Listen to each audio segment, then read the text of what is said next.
So it's beyond midnight here in Ahmedabad, but the fireworks are still going on. What a fantastic victory! India wins the ICC T20 Men's World Cup 2026 by 96 runs. It finally ended up as a no contest. And Sanju Samson, player of the series, my word, what a transformation that is. That would put Drishyam's twists and turns to shame. Sanju embodies everything that Malayalis stand for. And as a fellow Malayali, I can tell you, there is this martial arts form in Kerala called the Kalaripayattu. And the thing about Kalaripayattu is that you first win in your mind before you win over the opponent. And that precisely is the value that Sanju embodies. Here is a person who was down, the underdog, the classical underdog, mentally kind of shaken up a little bit. He lost his bat, he lost his batting position, he lost his wicket-keeping gloves. He was not written off. The team, and full marks to Gautam Gambhir and the selection team to have kind of kept their confidence in Sanju Samson. They kept trying out with him.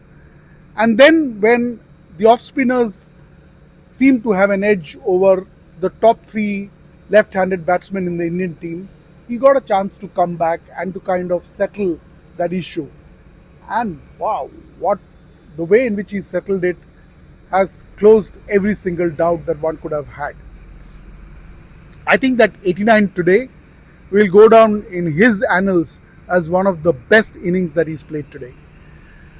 Today, I also saw a huge difference in his body language. He was calm, collected, but he's got this murderous elegance about batting. The way he sometimes hits the ball behind the bowler's head is just amazing. True class.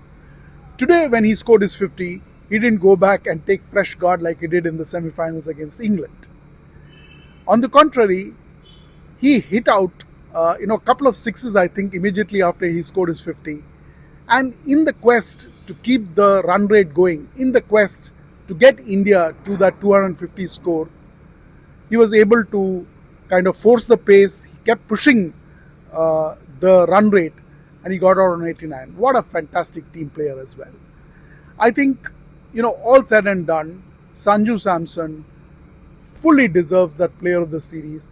He will make the little state of Kerala proud, and the brand of cricket that he's playing, I think he's become a national hero today.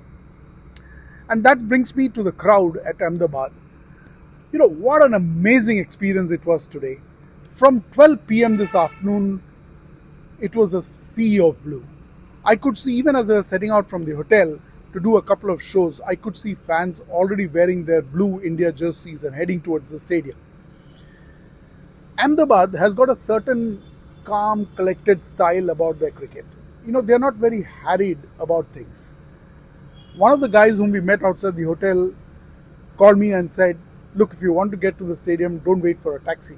Just take the metro from here and the metro will get you to the Narendra Modi Stadium and you don't even have to walk even less than half a kilometer.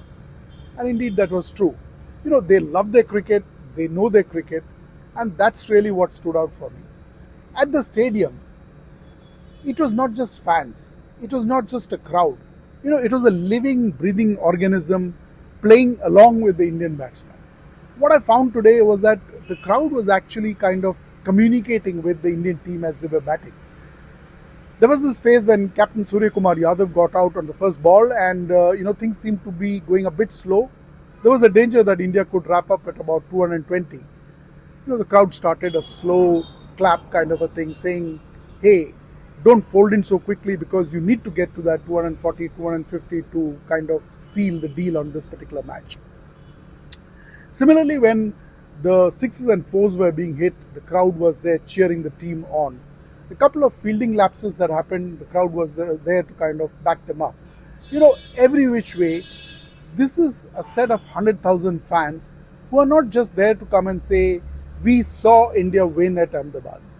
They're going to go back and say, we got India to win this particular match.